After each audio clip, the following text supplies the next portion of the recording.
अस्सलामु अलैकुम वरहमतुल्लाहि वबरकातुहू। कैसे हैं आप सब लोग? उम्मीद है आप तमाम लोग खैरियत से होंगे। अल्लाह ताला आपकी तमाम परेशानियों को दूर अता फरमाए। मेरे प्यारे दोस्तों, एक भाई ने हमसे सवाल किया है कि सूरह मोहम्मद की फजीलतों के बारे में बताएं और हमें सूरह मोहम्मद को भी सुनाएं। तो मेरे प्यारे दोस्तों, चलिए आज हम आपको सूरह मोहम्मद के फ़ायदों के बारे में बता देते हैं। प्यारे दोस्तों, सबसे पहली बात तो ये हमारे प्यारे आका सल्लल्लाहु अलैहि वसल्लम के नाम मुबारक पर है, यानी सूरह मोहम्मद। तो आप समझ ही सकते हैं जिस सूरह का नाम ही मोहम्मद हो तो उस सूरह की कितनी ज़्यादा फजीलत होगी, कितनी बाबरकत वाली वो सूरह होगी। प्यारे दोस्तों, अगर आप लोग रोज़ाना सूरह मोहम्मद को पढ़ने या सुनने का माहौल बनाते हैं, इंशाअल्लाह इससे आपके कारोबार में बेशुमार बरकतें होती हैं और आपके रिज़्क में इतनी तरक्की होती है कि आप खुद उसको देखकर हैरान रह जाएंगे। आपको रोज़ाना सूरह मोहम्मद को पढ़ना या सुनना होगा। अगर आप लोगों को पढ़ना आता है तो आप लोग पढ़ सकते हैं, अगर आप लोगों को पढ़ना नहीं आता है तो सिर्फ आप लोग सुन सकते हैं। जितना ही सवाब सूरह मोहम्मद पढ़ने वाले को मिलेगा उतना ही सवाब सूरह मोहम्मद सुनने वाले को भी मिलेगा। तो चलिए दोस्तों, अब हम आपको सूरह मोहम्मद को सुना देते हैं। उससे पहले वीडियो को दिल से लाइक कर दें, चैनल को सब्सक्राइब करें, वीडियो को शेयर भी ज़रूर करें और अल्लाह ताला के 99 नामों में से एक नाम कमेंट में ज़रूर लिख दिया करें। अऊज़ु बिल्लाहि मिनश शैतानिर रजीम। बिस्मिल्लाहिर रहमानिर रहीम। अल्लज़ीना कफ़रू वसद्दू अन सबीलिल्लाहि अदल्ल अअमालहुम वल्लज़ीना आमनू वअमिलुस्सॉलिहाति वआमनू बिमा नुज़्ज़िला अला मुहम्मदिन वहुवल हक़्क़ु मिर रब्बिहिम कफ़्फ़र अन्हुम सय्यिआतिहिम वअस्लह बालहुम ज़ालिक बिअन्नल्लज़ीना कफ़रू इत्तबअुल बातिल वअन्नल्लज़ीना आमनू इत्तबअुल हक़्क़ मिर रब्बिहिम कज़ालिक यदरिबुल्लाहु लिन्नासि अम्सालहुम फ़इज़ा लक़ीतुमुल्लज़ीना कफ़रू फ़दरबर रिक़ाब हत्ता इज़ा अस्ख़न्तमुहुम फ़शुद्दुल वसाक़ फ़इम्मा मन्नन बअदु वइम्मा फ़िदाअन हत्ता तदअल हर्बु औज़ारहा ज़ालिक वलौ यशाअुल्लाहु लंतसर मिनहुम वलाकिन लियब्लुव बअदकुम बिबअद वल्लज़ीना क़ुतिलू फ़ी सबीलिल्लाहि फ़लन युदिल्ल अअमालहुम सयहदीहिम वयुस्लिहु बालहुम वयुदखिलुहुमुल जन्नता अर्रफ़हा लहुम। या अय्युहल्लज़ीना आमनू इन तंसुरुल्लाह यंसुरुकुम वयुसब्बित अक़दामकुम वल्लज़ीना कफ़रू फ़तअसन लहुम वअदल्ल अअमालहुम ज़ालिक बिअन्नहुम करिहू मा अंज़लल्लाहु फ़अहबत अअमालहुम अफ़लम यसीरू फ़िल अर्दि फ़यंज़ुरू कैफ़ कान आक़िबतुल्लज़ीना मिन क़ब्लिहिम दम्मरल्लाहु अलैहिम वलिलकाफ़िरीन अम्सालुहा ज़ालिक बिअन्नल्लाहा मौलल्लज़ीन आमनू व अन्नल काफ़िरीन ला मौला लहुम। इन्नल्लाह युदखिलुल्लज़ीना आमनू वअमिलुस्सॉलिहाति जन्नातिन तजरी मिन तहतिहल अनहार वल्लज़ीना कफ़रू यतमत्तऊन वयअकुलून कमा तअकुलुल अनआमु वन्नारु मस्वल लहुम वकअय्यिन मिन क़र्यतिन हिय अशद्दु क़ुव्वतन मिन क़र्यतिकल्लती अख़रजतक अहलकनाहुम फला नासिर लहुम अफमन कान अला बय्यिनतिन मिर रब्बिह कमन ज़ुय्यिन लहू सूअु अमलिही वत्तबअू अहवाअहुम मसलुल जन्नतिल्लती वुइदल मुत्तक़ून फ़ीहा अनहारुम मिन माइन गैरि आसिन व अनहारुम मिन लबनिन लम यतग़य्यर तअमुहु व अनहारुम मिन ख़म्रिन लज़्ज़तिन लिश्शारिबीन व अनहारुम أنهار من عسل مصفى ولهم فيها من كل الثمرات ومغفرة من ربهم كمن هو خالد في النار وسقوا ماء حميما فقطع أمعاءهم ومنهم من يستمع إليك حتى إذا خرجوا من عندك قالوا للذين أوتوا العلم ماذا قال آنفا أولئك الذين طبع الله على قلوبهم واتبعوا أهواءهم والذين اهتدوا زادهم هدى وآتاهم تقواهم فهل ينظرون إلا الساعة أن تأتيهم بغتة فقد جاء أشراطها فأنى لهم إذا جاءتهم ذكراهم فاعلم أنه لا إله إلا الله واستغفر لذنبك وللمؤمنين والمؤمنات والله يعلم متقلبكم ومثواكم ويقول الذين آمنوا لولا نزلت سورة فإذا أنزلت سورة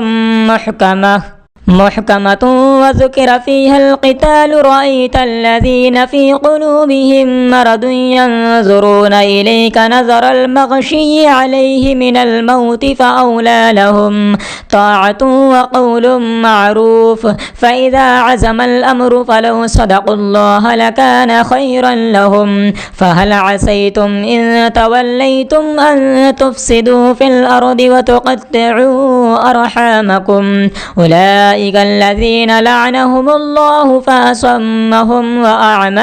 أبصارهم أفلا يتدبرون القرآن أم على قلوب أقفالها إن الذين ارتدوا على أدبارهم من بعد ما تبين لهم الهدى الشيطان سول لهم وأملى لهم ذلك بأنهم قالوا للذين كرهوا ما نزل الله سنطيعكم في بعد الأمر والله يعلم إسرارهم فكيف إذا توفتهم الملائكة يضربون وجوههم وأدبارهم ذلك بأنهم اتبعوا ما أسخط الله وكرهوا رضوانه فأحبط أعمالهم أم حسب الذين في قلوبهم مرض أن لن يخرج الله أضغانهم ولو نشاء لأريناكهم فلعرفتهم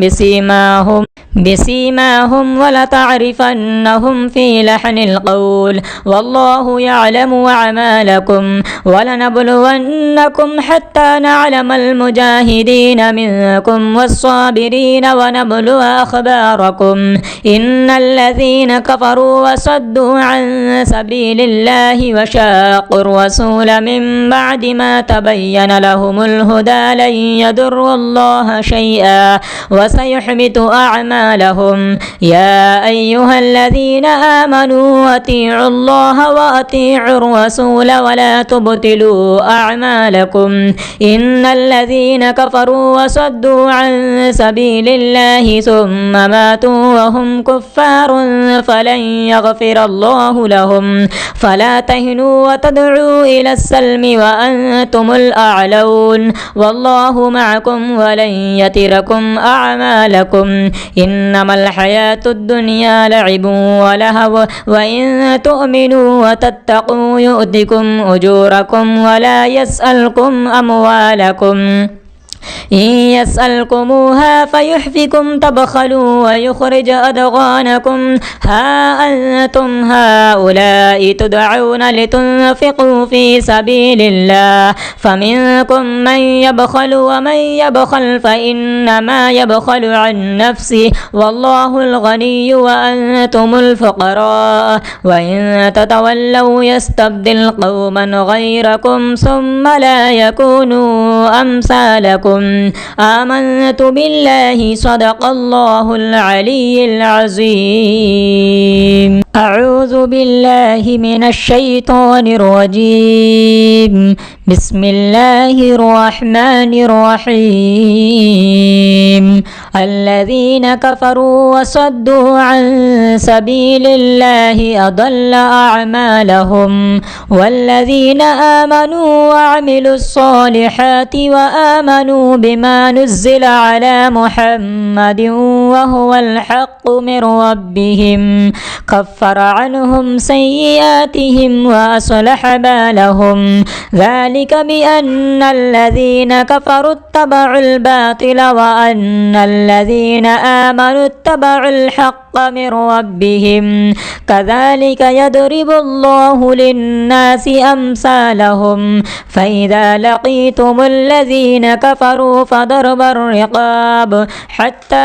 إذا أثخنتموهم فشدوا الوثاق فإما منا بعد وإما فداء حتى تضع الحرب أوزارها ذلك ولو يشاء الله لانتصر منهم ولكن ليبلو بعضكم ببعض والذين قتلوا في سبيل الله فلن يضل أعمالهم سيهديهم ويصلح بالهم ويدخلهم الجنة عرفها لهم يا أيها الذين آمنوا إن تنصروا الله ينصركم ويثبت أقدامكم والذين كفروا فتعسا لهم وأضل أعمالهم ذلك بأنهم كرهوا ما أنزل الله فأحبط أعمالهم أفلم يسيروا في الأرض فينظروا كيف كان عاقبة الذين من قبلهم دمر الله عليهم وللكافرين أمثالها ذلك بأن الله مولى الذين آمنوا وأن الكافرين لا مولى لهم إن الله يدخل الذين آمنوا وعملوا الصالحات جنات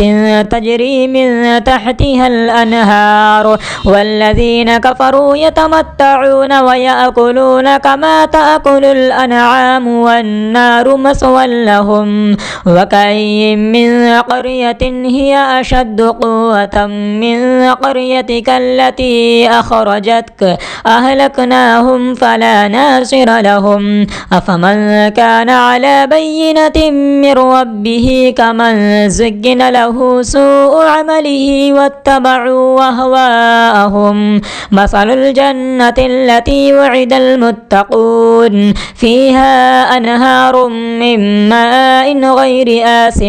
وأنهار من لبن لم يتغير طعمه وأنهار من خمر لذة للشاربين وأنهار من عسل مصفى ولهم فيها من كل الثمرات ومغفرة من ربهم كمن هو خالد في النار وسقوا ماء حميما فقطع أمعاءهم ومنهم من يستمع إليك حتى إذا خرجوا من عندك قالوا للذين أوتوا العلم ماذا قال آنفا أولئك الذين تبع الله على قلوبهم واتبعوا أهواءهم والذين اهتدوا زادهم هدى وآتاهم تقواهم فهل ينظرون إلا الساعة أن تأتيهم بغتة فقد جاء أشراطها فأنى لهم إذا جاءتهم ذكراهم فاعلم أنه لا إله إلا الله واستغفر لذنبك وللمؤمنين والمؤمنات والله يعلم متقلبكم ومثواكم ويقول الذين آمنوا لولا نزلت سورة فإذا أنزلت سورة محكمة وذكر فيها القتال رأيت الذين في قلوبهم مرض ينظرون إليك نظر المغشي عليه من الموت فأولى لهم طاعة وقول معروف فإذا عزم الأمر فلو صدقوا الله لكان خيرا لهم فهل عسيتم إن توليتم أن تفسدوا في الأرض وتقطعوا أرحامكم أولئك أولئك الذين لعنهم الله فأصمهم وأعمى أبصارهم أفلا يتدبرون القرآن أم على قلوب أقفالها إن الذين ارتدوا على أدبارهم من بعد ما تبين لهم الهدى الشيطان سول لهم وأملى لهم ذلك بأنهم قالوا للذين كرهوا ما نزل الله سنطيعكم في بعض الأمر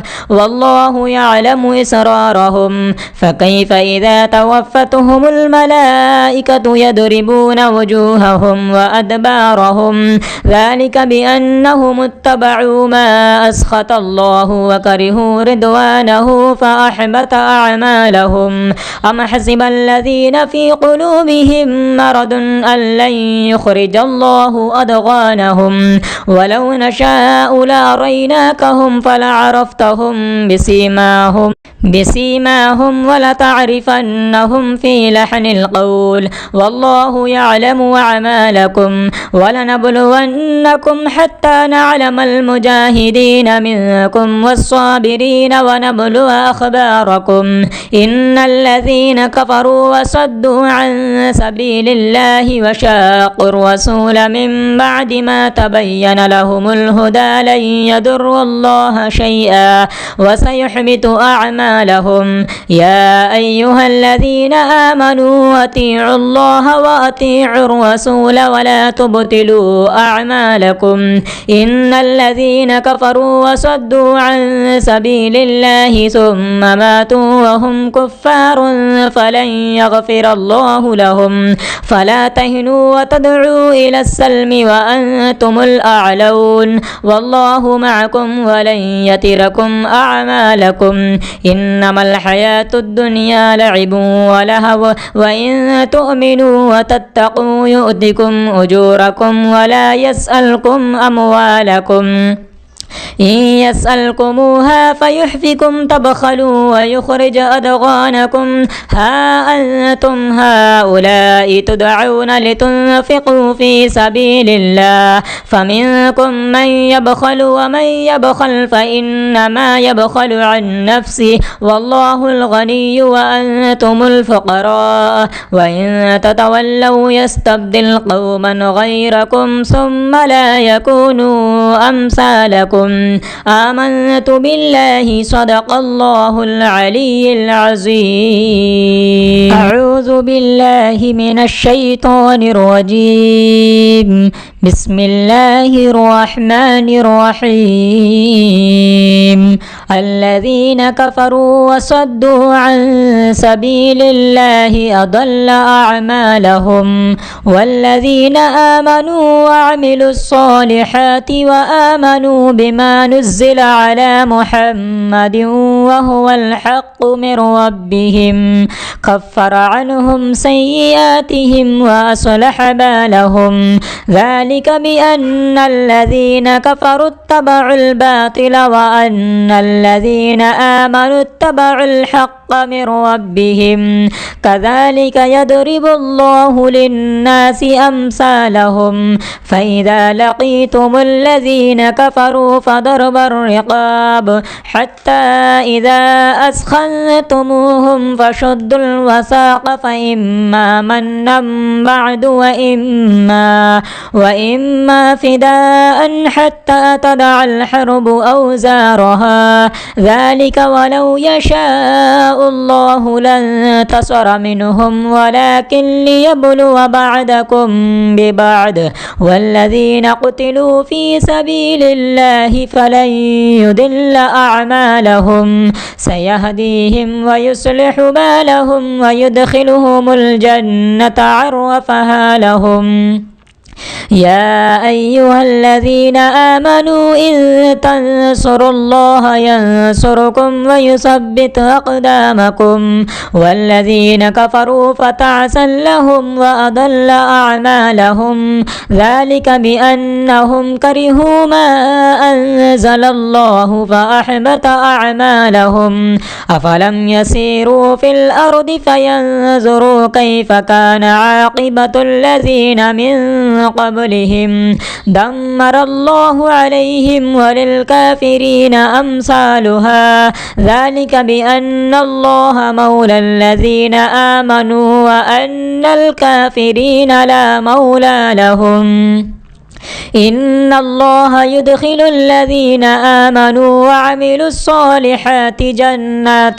تجري من تحتها الأنهار والذين كفروا يتمتعون ويأكلون كما تأكل الأنعام والنار مثوى لهم وكأي من قرية هي أشد قوة من قريتك التي أخرجتك أهلكناهم فلا ناصر لهم أفمن كان على بينة من ربه كمن زين له سوء عمله واتبعوا أهواءهم مثل الجنة التي وعد المتقون فيها أنهار من ماء غير آس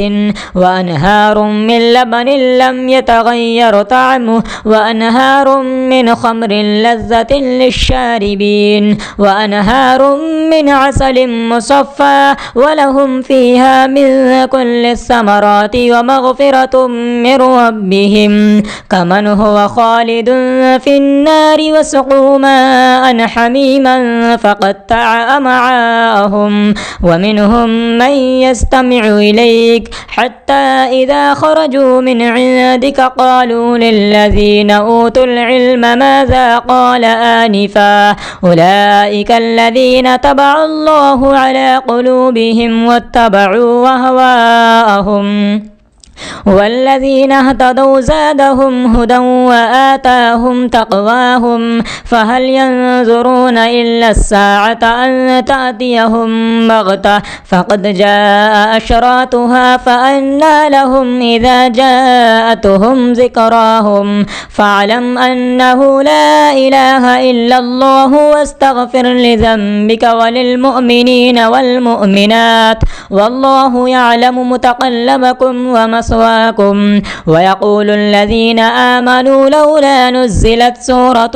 فإذا أنزلت سورة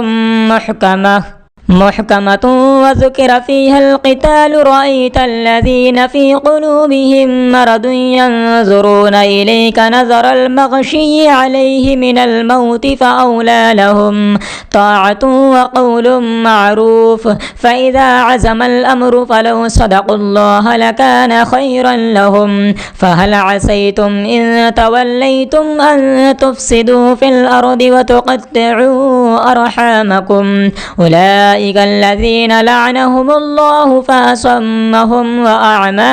أبصارهم أفلا يتدبرون القرآن أم على قلوب أقفالها إن الذين ارتدوا على أدبارهم من بعد ما تبين لهم الهدى الشيطان سول لهم وأملى لهم ذلك بأنهم قالوا للذين كرهوا ما نزل الله سنطيعكم في بعد الأمر والله يعلم إسرارهم فكيف إذا توفتهم الملائكة يضربون وجوههم وأدبارهم ذلك بأنهم اتبعوا ما أسخط الله وكرهوا رضوانه فأحبط أعمالهم أم حسب الذين في قلوبهم مرض أن لن يخرج الله أضغانهم ولو نشاء لأريناكهم فلعرفتهم بسيماهم ولتعرفنهم في لحن القول والله يعلم أعمالكم ولنبلونكم حتى نعلم المجاهدين منكم والصابرين ونبلو أخباركم إن الذين كفروا وصدوا عن سبيل الله وشاقوا الرسول من بعد ما تبين لهم الهدى لن يضروا قدروا الله شيئا وسيحبط أعمالهم. يا أيها الذين آمنوا أطيعوا الله وأطيعوا الرسول ولا تبطلوا أعمالكم. إن الذين كفروا وصدوا عن سبيل الله ثم ماتوا وهم كفار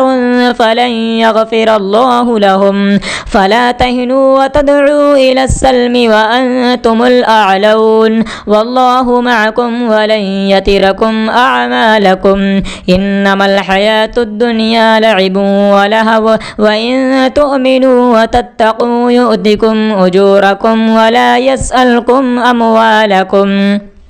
إن يسألكموها فيحفكم تبخلوا ويخرج أضغانكم. ها أنتم هؤلاء تدعون لتنفقوا في سبيل الله فمنكم من يبخل ومن يبخل فإنما يبخل عن نفسه والله الغني وأنتم الفقراء. وإن تتولوا يستبدل قوما غيركم ثم لا يكونوا أمثالكم. آمنت بالله صدق الله العلي العظيم. أعوذ بالله من الشيطان الرجيم. بسم الله الرحمن الرحيم. الذين كفروا وصدوا عن سبيل الله أضل أعمالهم. والذين آمنوا وعملوا الصالحات وآمنوا بما نزل على محمد وهو الحق من ربهم كفر عنهم سيئاتهم وأصلح بالهم. ذلك بأن الذين كفروا اتبعوا الباطل وأن الذين آمنوا اتبعوا الحق من ربهم. كذلك يضرب الله للناس أمثالهم. فإذا لقيتم الذين كفروا فضرب الرقاب حتى إذا أثخنتموهم فشدوا الوثاق فإما منا بعد وإما فداء حتى تضع الحرب أوزارها. ذلك ولو يشاء الله لانتصر منهم ولكن ليبلو بعضكم ببعض. والذين قتلوا في سبيل الله فلن يضل أعمالهم. سيهديهم ويصلح بالهم ويدخلهم الجنة عرفها لهم. يا أيها الذين آمنوا إن تنصروا الله ينصركم ويثبت أقدامكم. والذين كفروا فتعسا لهم وأضل أعمالهم. ذلك بأنهم كرهوا ما أنزل الله فأحبط أعمالهم. أفلم يسيروا في الأرض فينظروا كيف كان عاقبة الذين من قبلهم دمر الله عليهم وللكافرين أمثالها. ذلك بأن الله مولى الذين آمنوا وأن الكافرين لا مولى لهم. إن الله يدخل الذين آمنوا وعملوا الصالحات جنات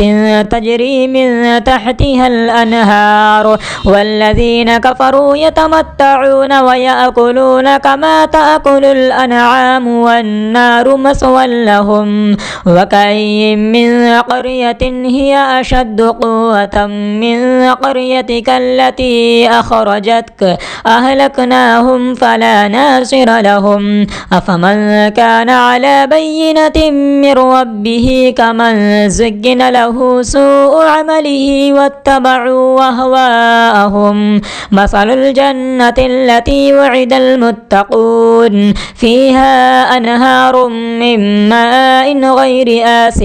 وأنهار من لبن لم يتغير طعمه وأنهار من خمر لذة للشاربين وأنهار أنهار من عسل مصفى ولهم فيها من كل الثمرات ومغفرة من ربهم كمن هو خالد في النار وسقوا ماء حميما فقطع أمعاءهم ومنهم من يستمع إليك حتى إذا خرجوا من عندك قالوا للذين أوتوا العلم ماذا قال آنفا أولئك الذين طبع الله على قلوبهم واتبعوا أهواءهم والذين اهتدوا زادهم هدى وآتاهم تقواهم فهل ينظرون إلا الساعة أن تأتيهم بغتة فقد جاء أشراطها فأنى لهم إذا جاءتهم ذكراهم فاعلم أنه لا إله إلا الله واستغفر لذنبك وللمؤمنين والمؤمنات والله يعلم متقلبكم ومثواكم ويقول الذين آمنوا لولا نزلت سورة فإذا أنزلت سورة محكمة وذكر فيها القتال رأيت الذين في قلوبهم مرض ينظرون إليك نظر المغشي عليه من الموت فأولى لهم طاعة وقول معروف فإذا عزم الأمر فلو صدقوا الله لكان خيرا لهم فهل عسيتم إن توليتم أن تفسدوا في الأرض وتقطعوا أرحامكم أولئك الذين لعنهم الله فأصمهم وأعمى أبصارهم أفلا يتدبرون القرآن أم على قلوب أقفالها إن الذين ارتدوا على أدبارهم من بعد ما تبين لهم الهدى الشيطان سول لهم وأملى لهم ذلك بأنهم قالوا للذين كرهوا ما نزل الله سنطيعكم في بعد الأمر والله يعلم إسرارهم فكيف إذا توفتهم الملائكة يضربون وجوههم وأدبارهم ذلك بأنهم اتبعوا ما أسخط الله وكرهوا رضوانه فأحبط أعمالهم أم حسب الذين في قلوبهم مرض أن لن يخرج الله أضغانهم ولو نشاء لأريناكهم فلعرفتهم بسيماهم ولتعرفنهم في لحن القول والله يعلم أعمالكم ولنبلونكم حتى نعلم المجاهدين منكم والصابرين ونبلو أخباركم إن الذين كفروا وصدوا عن سبيل الله وشاقوا الرسول من بعد ما تبين لهم الهدى لن يضروا الله شيئا وسيحبط أعمالهم يا أيها الذين آمنوا أطيعوا الله وأطيعوا الرسول ولا تبطلوا أعمالكم إن الذين كفروا وصدوا عن سبيل الله ثم ماتوا وهم كفار فلن يغفر الله لهم فلا تهنوا وتدعوا إلى السلم وأنتم الأعلون والله معكم ولن يتركم أعمالكم إنما الحياة الدنيا لعب ولهو وإن تؤمنوا وتتقوا يؤتكم أجوركم ولا يسألكم أموالكم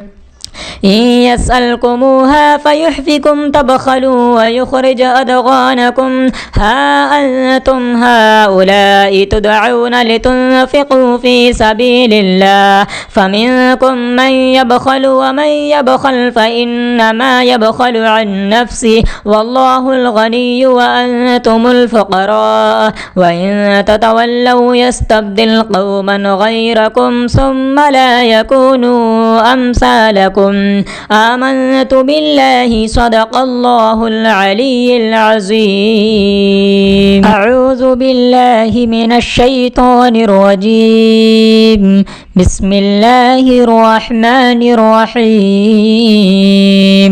الذين كفروا وصدوا عن سبيل الله أضل أعمالهم والذين آمنوا وعملوا الصالحات وآمنوا بما نزل على محمد وهو الحق من ربهم كفر عنهم سيئاتهم وأصلح بالهم ذلك بأن الذين كفروا اتبعوا الباطل وأن الذين آمنوا اتبعوا الحق من ربهم كذلك يضرب الله للناس أمثالهم فإذا لقيتم الذين كفروا فضرب الرقاب حتى إذا أثخنتموهم فشدوا الوثاق فإما منا بعد وإما فداء حتى تدع الحرب أوزارها ذلك ولو يشاء الله لانتصر منهم ولكن ليبلو بعضكم ببعض والذين قتلوا في سبيل الله فلن يضل أعمالهم سيهديهم ويصلح بالهم ويدخلهم الجنة عرفها لهم يا أيها الذين آمنوا إن تنصروا الله ينصركم ويثبت أقدامكم والذين كفروا فتعسا لهم وأضل أعمالهم ذلك بأنهم كرهوا ما أنزل الله فأحبط أعمالهم أفلم يسيروا في الأرض فينظروا كيف كان عاقبة الذين من قبلهم دمر الله عليهم وللكافرين أمثالها ذلك بأن الله مولى الذين آمنوا وأن الكافرين لا مولى لهم إن الله يدخل الذين آمنوا وعملوا الصالحات جنات تجري من تحتها الأنهار والذين كفروا يتمتعون ويأكلون كما تأكل الأنعام والنار مثوى لهم وكأي من قرية هي أشد قوة من قريتك التي أخرجتك أهلكناهم فلا ناصر لهم أفمن كان على بينة من ربه كمن زين له سوء عمله واتبعوا أهواءهم مثل الجنة التي وعد المتقون فيها أنهار من ماء غير آس وأنهار من لبن لم يتغير طعمه وأنهار من خمر لذة للشاربين وأنهار من عسل مصفى ولهم فيها من كل الثمرات ومغفرة من ربهم كمن هو خالد في النار وسقوا ماء حميما فقطع أمعاءهم ومنهم من يستمع إليك حتى إذا خرجوا من عندك قالوا للذين أوتوا العلم ماذا قال آنفا أولئك الذين تبع الله على قلوبهم واتبعوا أهواءهم والذين اهتدوا زادهم هدى وآتاهم تقواهم فهل ينظرون إلا الساعة أن تأتيهم بغتة فقد جاء أشراطها فأنى لهم إذا جاءتهم ذكراهم فاعلم أنه لا إله إلا الله واستغفر لذنبك وللمؤمنين والمؤمنات والله يعلم متقلبكم ومثواكم ويقول الذين آمنوا لولا نزلت سورة فإذا أنزلت سورة محكمة محكمة وذكر فيها القتال رأيت الذين في قلوبهم مرض ينظرون إليك نظر المغشي عليه من الموت فأولى لهم طاعة وقول معروف فإذا عزم الأمر فلو صدقوا الله لكان خيرا لهم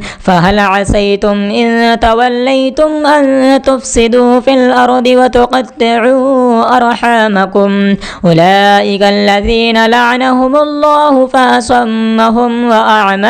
أبصارهم أفلا يتدبرون القرآن أم على قلوب أقفالها إن الذين ارتدوا على أدبارهم من بعد ما تبين لهم الهدى الشيطان سول لهم وأملى لهم ذلك بأنهم قالوا للذين كرهوا ما نزل الله سنطيعكم في بعد الأمر والله يعلم إسرارهم فكيف إذا توفتهم الملائكة يضربون وجوههم وأدبارهم ذلك بأنهم اتبعوا ما أسخط الله وكرهوا رضوانه فأحبط أعمالهم أم حسب الذين في قلوبهم مرض أن لن يخرج الله أضغانهم ولو نشاء لأريناكهم فلعرفتهم